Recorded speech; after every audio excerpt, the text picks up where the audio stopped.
Hi, I'm Nick Palmisano, and this is the Bad News Network.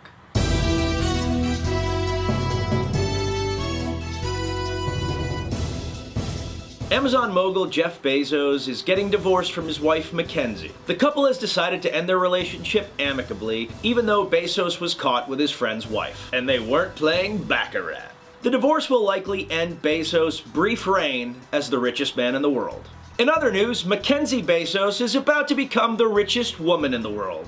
She could literally buy Oprah's assets every day for an entire week and still have a little money left over for some nice shoes. It just goes to show you that the American dream is not dead. If you believe in yourself and work hard, you too could marry a guy that ends up being a billionaire and then dump him when he has a marital indiscretion, instantly becoming a billionaire. In Skynet news, a company called Sina Media has built an AI technology that they're going to team up with Netflix. What does it do, you ask?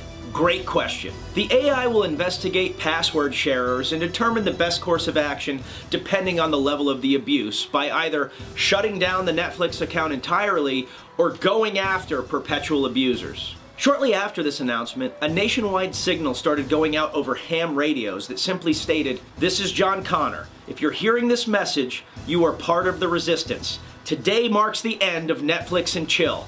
From here on out, Netflix has no chill." Or maybe Netflix and kill. Yeah, go with that. John Connor, out. Ruth Bader Ginsburg is sitting out of oral arguments for the first time as she recovers from cancer surgery. Many are asking, as they have in the past, how much longer the Notorious RBG is going to continue to serve on the Supreme Court given her condition. She's consistently responded that as long as she can continue to do her job full steam, she's not going anywhere. Nevertheless, doubt is once again being cast following both the cancer surgery and her recent fall that resulted in fractured ribs. Democrats are pressuring her to stay on as her retirement would open the door for yet another Trump appointee. Republicans are pressuring her to step down as they're arguing that she can no longer be effective given her health conditions.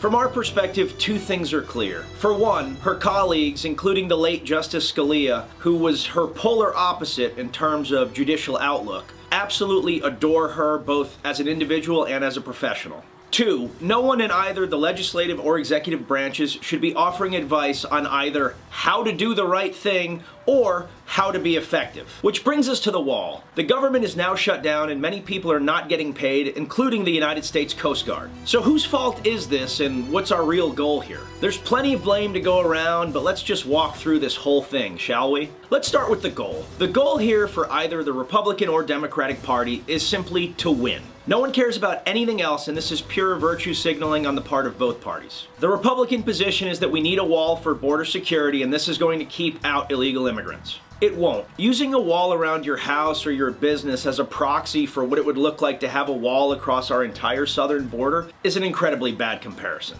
Here's why. Anybody that served in the military in a combat arms unit knows that an unwatched obstacle is not an obstacle at all. Absent more border control personnel, electronic surveillance, or a significantly increased budget, this isn't really going to solve any major problems. It will also add problems as the government's going to have to seize land from private citizens. Nobody in the government has yet done an impact study to determine environmental concerns, and we all know that the $5 billion estimate is rapidly going to turn into 10, 20, and then $100 billion as government contractors struggle to build this thing on time and using the proper materials. Before we jump to the Democratic position, it's important to note that while the wall isn't going to solve problems, it could actually be a helpful thing. Border control agents that we spoke with believe that the wall will act as a funnel system as immigrants move to areas that are easier to traverse. In doing so, border control could provide surveillance on these high traffic areas, potentially staving off a lot of illegal immigration.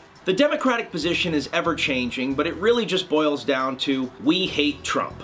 The talking points for the last month have revolved around two ideas. The first idea paints all of these immigrants trying to come across the border as refugees, even though statistically only a very small percentage of them actually are. The second point tries to paint border control and ICE as evil entities out to harass Mexicans and Central Americans rather than public servants that are heavily outmanned doing dangerous work in the interest of national security. As this strategy was only resonating with the extreme left and not with middle America, Nancy Pelosi signaled a change this week. She now argues that while Democrats also favor border security, they believe in an electronic wall and not a physical one. Like Jurassic Park? No, not like Jurassic Park. They're not gonna shock people trying to come over. She just means like drones and shit. Well, how do you keep the dinosaurs out? Anyway, all of this is bullshit. Trump wants a physical wall because then he can say that he won.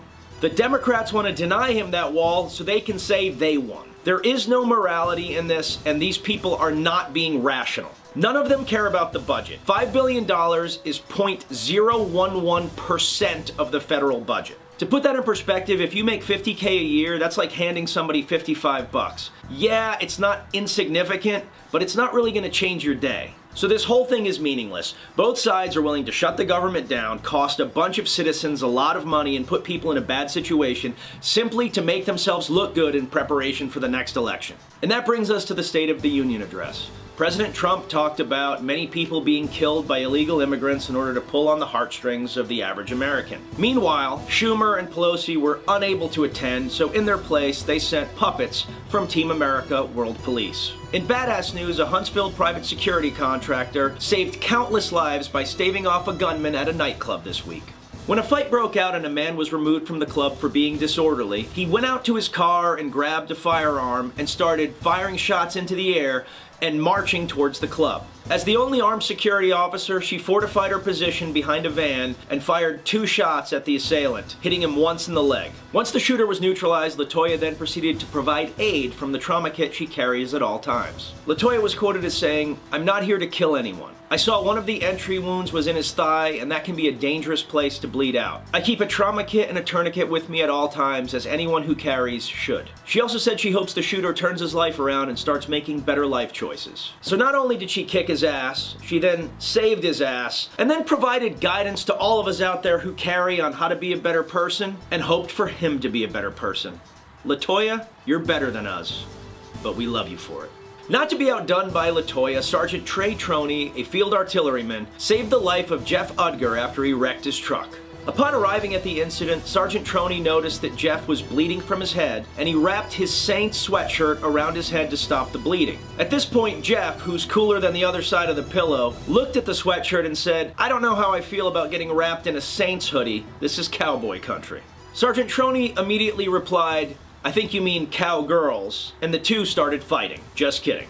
Moments later, Sergeant Troney realized that the left side of Udgar's chest wasn't moving and that he had a collapsed lung. Trey carried an IFAK with him in his car, which he immediately retrieved and brought to the site. He pulled out his needle chest decompression kit and went Pulp Fiction on that ass. Unfortunately, the needle didn't go deep enough to relieve the pressure. Thinking quickly, Sergeant Troney removed the guts of a Bic pen and worked that into the lung of the passed out Udgar. This MacGyver move worked, and the paramedics that arrived on the scene credited Troney with saving his life. Sergeant Troney was quiet about the incident, but as Udgar recovered, he made a point to make sure that everybody that would listen knew about what happened that day. With the spotlight on him, Sergeant Troney took the opportunity to turn the spotlight onto his unit's medics. He stated, "Not to sound biased, but the medics at 2-3 are the absolute best combat medics in the Army, and they trained us to make sure that we could save anybody." Here's to the AAM that Sergeant Troney will probably get for this, while the lieutenant that oversaw him gets a Meritorious Service Medal. In the most Florida news of the week, Shelby Svensson admitted to killing his wife. Now that doesn't make this story particularly Florida. After all, crazy husbands kill wives all the time. But what does make it Florida is that after he killed her, he dressed up as her, texted as her, sent email messages as her, and even invited her parents down to visit him, which he then killed. Folks, if you're gonna be crazy, be Florida crazy. And finally, Senator Dianne Feinstein wanted to make sure that the gun industry had record sales this year, the NRA is completely rejuvenated, and libertarian voters absolutely will not vote Democrat in the next election by introducing an assault weapons ban on basically the most popular weapons in America. It's a bold strategy, Cotton. Let's hope it pays off for them. And with that, I'm Nick Palmisano, and this is the Bad News Network. Our news is at least as bad as the news you're getting already, and remember, instead of building walls, build bridges. And then when people try to go over the bridge, you can push the secret button that opens the bridge up and they fall to their death.